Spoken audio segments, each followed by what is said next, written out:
The following is transcribed. Welcome to Bat-Supe, the never nutritious, definitely delicious podcast dedicated to the old-time radio adventures of Superman and the dynamic duo. Buckle your utility belts for lots of rabble-rousing, plenty of misdirection, and duplicitous behavior galore. Before we get to today's adventure, let's pause for this important message. Fellows and girls, we've got a very special guest today. This is a fella that's made such an impact around here that he's like part of the Bat-Supe family. So why not introduce yourself, friend? Hello there, boys and girls. I am Officer O'Flanagan. Here, I'll just take that. Now let's try that again, and in your own words, tell us who you are. Oh, are we not recording? No, this is just two pals talking. Oh, well, why didn't you say so? Like I said, I'm Officer O'Flanagan, and I'm Billy's parole officer. And I just wanted to say what a fine thing it is, you offering up this club and all. It's really been all the talk down to the community centre. And that Billy, he's really coming out of his shell, don't you know? He's become quite a mentor to some of those other little lads down there. Why, those little knickknacks you're providing in your soup is giving those boyos something to bond over, don't you know? It does me heart good to see 'em all down there scheming and laughing. Oh, goodness knows what they're getting up to. Say, that's mighty keen. And it brings me to an important point, fellows and girls. As a Bat-Super, well, it's up to all of us to set a shining example to not only other fellows and girls, but to the whole community. And you can do that just by eating all of your never nutritious, definitely delicious Bat-Supe. Yes, sir. Be a model Bat-Super, and your community will be proud. Sign up today, gang, with Bat-Supe. Available wherever fine podcasts are sold. Never trust without verifying.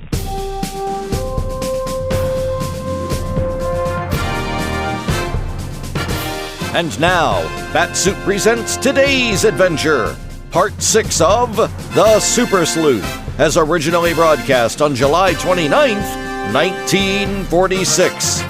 Faster than a speeding bullet, more powerful than a locomotive, able to leap tall buildings at a single bound. Look, up in the sky, it's a bird, it's a plane, it's Superman! Kellogg's Pep! P-E-P, Pep!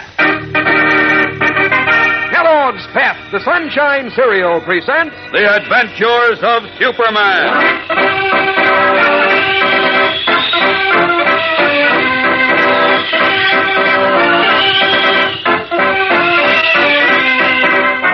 Today, Herbert Calkins has turned the tables on Clark Kent as the great crowd in the Metropolis Stadium calls upon Superman to fly, unaware that they are addressing not the Man of Steel, but his famous friend Batman.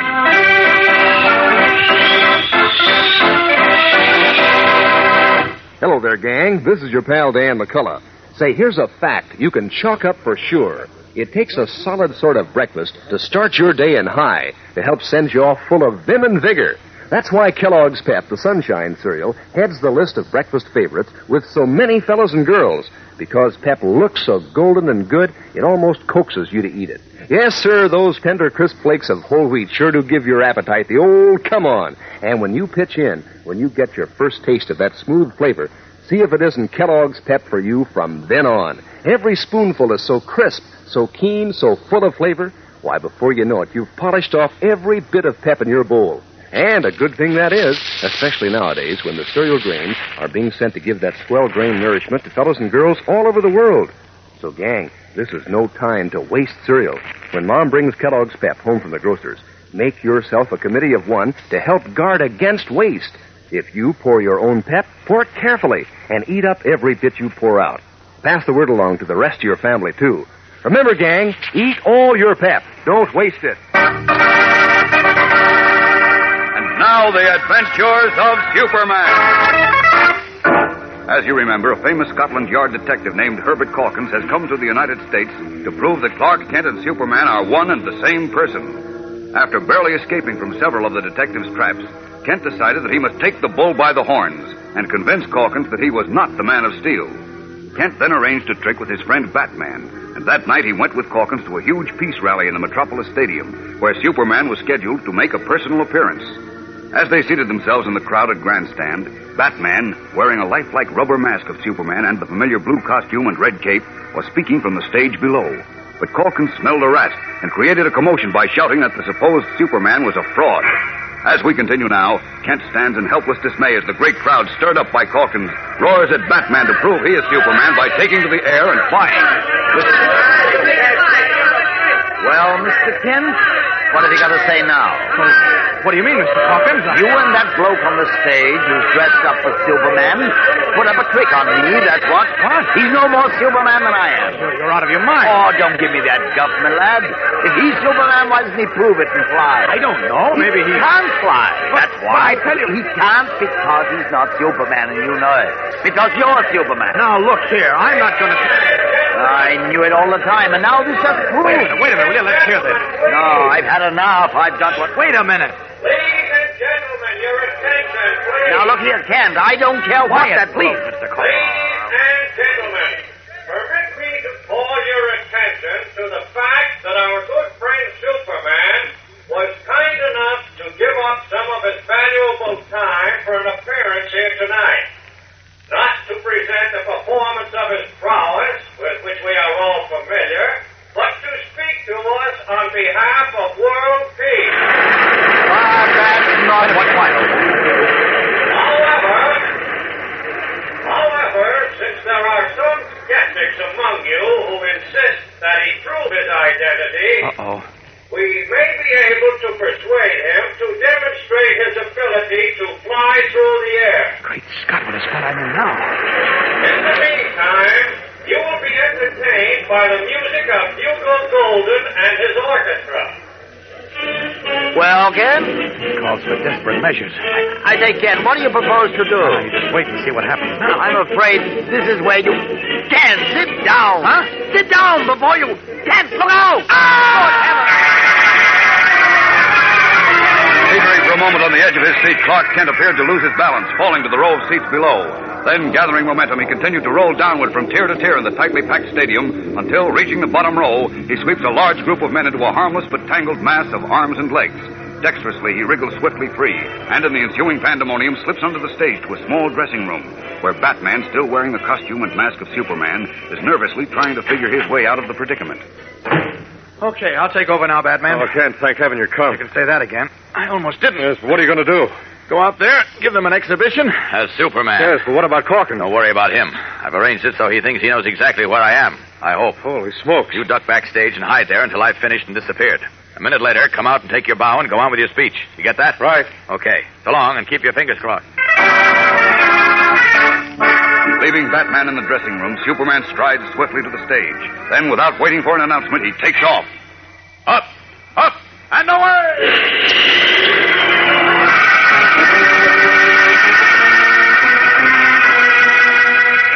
Rocketing up into the night sky, Superman flashes in a great circle over the tremendous, awed stadium crowd. For a moment, he slows his meteoric speed, circles lazily while he makes sure the tangled mass of arms and legs he created in his spectacular fall is still the center of a shocked group who are trying vainly to untangle it. Then he begins a dazzling exhibition of darts, swirls, and gigantic somersaults.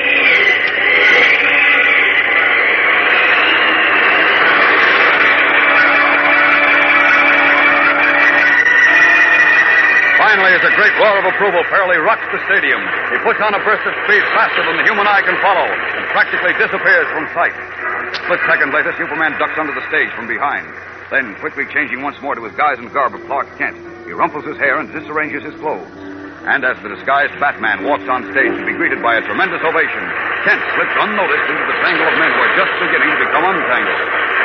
Hey, let me out of here. I like that. Oh, my head. Get off my head, Kent, are you there? Yes, help me up. Hey, give the guy a hand. Help him up. Don't worry about him. He's all right, I'm sure. Oh, what happened? Come, old man. You know full well what happened. Oh, my head, my arms, my legs. I ache all over. Still putting on an act, eh, what? Act?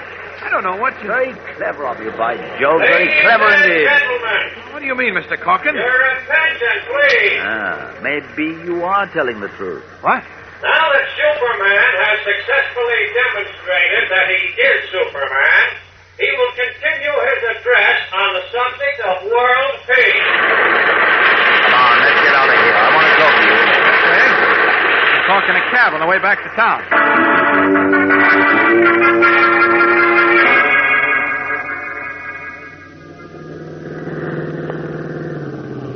Well, here we are, Mr. Kent. Yeah. Now, before you leave, Mr. Calkins, let me get this straight. You're finally and definitely, once and for all, convinced that I, Clark Kent, am not Superman? Righto. Well, Yes, by Jove, I must admit it really appears that for the first time in 30 years as a detective, Herbert Calkins was wrong. and I must admit you were hard to convince. My apologies, Mr. Kent. And my hand. No hard feelings, I hope. Certainly not. None at all, Mr. Calkins. Thank you, sir. Now I must say good night and goodbye. I board the Clipper tonight for England. Goodbye. Have a pleasant trip. Thank you, thank you. Well, cheerio, old chap. Should you ever come to London, look me up. You bet I will. Well, now to meet Batman and tell him the good news. The newspaper club driver.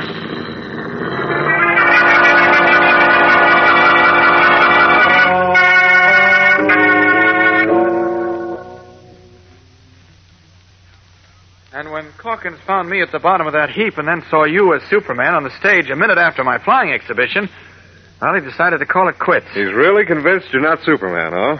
So he says, Bruce. Oh, that's wonderful, Clark. Biggest scare of your life is now ancient history. I wonder. Oh, what do you mean? Somehow I'm not quite sure he is convinced, but I don't know why. Oh, come, Clark. You let this fella give you the jitters. Oh, he's clever, Bruce. Perhaps the cleverest opponent I ever tangled with. And he hangs on like a bulldog. Well, I won't be able to relax until he's back in England. When's he going back, did he say? He said he was going back tonight. Tonight? Mm-hmm. Said he was flying back on the Clipper. Well, then. Yeah, wait. What time's the Clipper take off? 11 o'clock. Good. Now, look, it's 10:30 now. We'll just have time to buy a big red apple and give it to Mr. Sherlock Holmes at the airport. You said you'd relax when you see him take off for England. I sure will. Well, then let's go. Here's where you watch all your troubles disappear into the sky.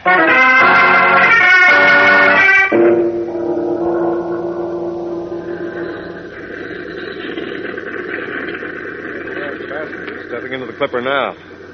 See, they're getting ready to take off. Are you sure Calkins isn't in the plane, Clark? I'm positive, Bruce. And that means... Wait, here comes somebody running down the gangplank now. Is it? No, it's just a telegraph messenger. Uh-oh. There goes the plane. Yes, and Calkins isn't on it. I was right, Bruce. Calkins knows we tricked him tonight, but he pretended to be fooled in order to throw me off my guard. Oh, wait, He's Clark. surer than ever now that I'm Superman, and he won't quit until he proves it. Matter of fact, I've got a feeling he's baiting a new trap for me right now. I'm worried, Bruce. Really worried. You have good reason to be worried, Clark. For at this very moment, Herbert Calkins is still working hard on his attempt to reveal your double identity. We'll be back in a moment for the exciting climax of today's episode, gang. So stand by.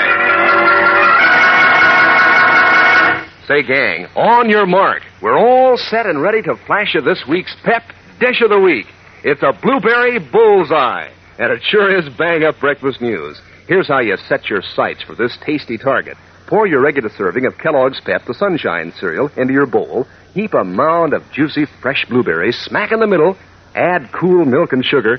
And then just make like you're dead-eyed Dick. Only take your bead on this blueberry bullseye. Is it a dish? Yes, Kellogg's Pep sure does things for those blueberries. That golden sunshine flavor pushes right into the lead when it comes to tickling your taste. Each delicate flake is so crisp and golden and toasty that, well, a dish of Kellogg's Pep is solid in the old groovaroo. And Pep is good for you, too. Sure, gives you whole wheat nourishment plus. You see, Pep is made from whole wheat, one of the cereal grains that have been picked out to send to fellows and girls all over the world. So if you're sharp, you make it a point to eat every last spoonful of Pep in your bowl, because you wouldn't want to waste cereal, particularly now. So when Mom brings Kellogg's Pep home from the grocer's, make yourself a committee of one to help guard against waste. If you pour your own Pep, pour it carefully and eat up every bit you pour out. Cut the rest of your family in on the idea, too. Remember, eat all your pep. Don't waste it. Worried by Herbert Calkins' failure to return to England, Clark Kent and Bruce Wayne, who was really the famous Batman, have returned to Kent's apartment building. As we join them now in the corridor outside Kent's door, Kent is about to insert his key into the lock when suddenly he stops and grows rigid. Great Scott. What's the matter, Clark? Calkins. He's in there. Where? In my apartment. Bruce, I'm done for. Oh, what do you mean?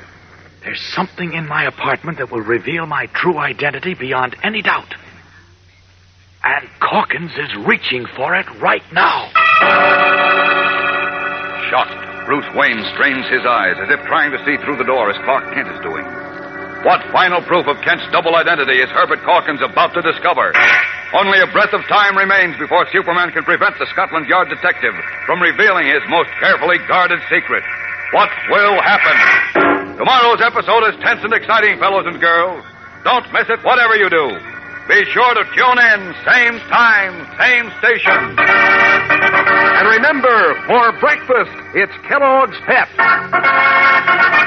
For excitement, the adventures of Superman.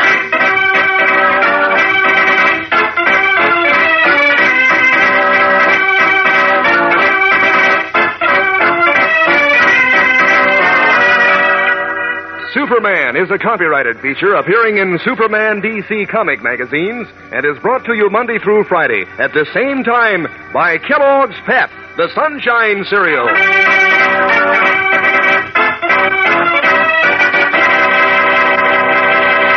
Say, gang, what makes a famous name famous? Well, Kellogg is famous as the greatest name in cereals. And one reason is Kellogg's Shredded Wheat. Those are the plump, tender biscuits made to fit your breakfast bowl. 15 of them in every package. Each biscuit toasted just right and full up with natural nut-sweet flavor. Mom knows Kellogg's Shredded Wheat is good for you, too. This is whole wheat. So remember Kellogg, gang. Ask Mom for Kellogg's Shredded Wheat. And be sure to be with us tomorrow for the thrilling adventures of Superman. This is the Mutual Broadcasting System. That was part 6 of The Super Sleuth from The Adventures of Superman. Thank you for listening. Be sure to subscribe to Bat-Supe wherever you get your podcasts. Bat-Supe is also available on YouTube and Facebook and is a proud member of the Moonlight Audio Theater family of podcasts. You'll also be able to hear us soon as part of the Mutual Audio Network's Saturday Story Circle. Learn more at bat-supe.podbean.com. That'll wrap things up for this episode of Bat-Supe, but be sure to tune in next time when you'll hear Bruce Wayne say... Look, here's a chessboard. We can play chess or checkers if you prefer. What do you say? Ladies and gentlemen, the chief hope of our enemies is to divide the United States along racial and religious lines and thereby conquer us. Let's not spread prejudice. A divided America is a weak America. Through our behavior, we encourage the respect of our children and make them better neighbors to all races and religions. Remind them that being good neighbors has helped make our country great and kept her free. Thank you.